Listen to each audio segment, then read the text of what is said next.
Hi friends, ஒரு குட்டி கதை. ஒரு தையற்காரர் தன்னுடைய கடையில் உட்காந்து துணிகளை எல்லாம் தைத்து கொண்டிருந்தார். அப்போது அவருடைய குட்டி பையன் பக்கத்தில் உட்காந்து எல்லாத்தையும் வேடிக்கை பார்த்து கொண்டிருந்தான். அப்போது அவர் ஒரு புதிய பளபளப்பான கத்திரிக்கோலை எடுத்தார்.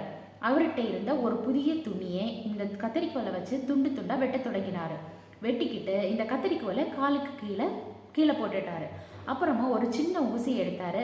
அந்த துணிகளை எல்லாம் சேர்த்து தைக்க தொடங்கினார். அப்புறமா அந்த சின்ன ஊசி எடுத்து தனக்கு தலைக்கு மேலே இருந்த தொப்பியில பத்திரமா கோர்த்து வச்சாரு. இதெல்லாம் பார்த்து கொண்டிருந்த அந்த குட்டி பையனுக்கு ஒரு சந்தேகம்.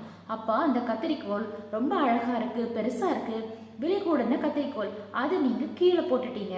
அந்த சின்ன ஊசி மெல்லிதா இருக்கு, விலை உயர்ந்தது அல்ல, அதை எடுத்து நீங்க தொப்பிக்கு மேல ரொம்ப பத்திரமா கோர்த்து வச்சுட்டீங்க. ஏனப்பா இப்படி? உடனே அந்த அப்பா சொல்றாரு, அந்த கத்திரிக்கோல் பெரிதா இருந்தாலும் விலை உயர்ந்ததா இருந்தாலும் அழகா இருந்தாலும் அதனுடைய வேலை என்ன? வெட்டுவதும் பிரிப்பதும். ஆனா இந்த ஊசி சின்னதா இருக்கு, மலிவானதா இருக்கு, ஆனா அதனுடைய வேலை என்னது? சேர்த்து வைக்கிறது. அப்பா சொல்றாரு, ஒருவருடைய மதிப்பு அவரது உருவத்தை பொறுத்தோ பதவியை பொறுத்தோ இல்லை, அவர் பண்ற வேலைகளை பொறுத்து தான் இருக்குது.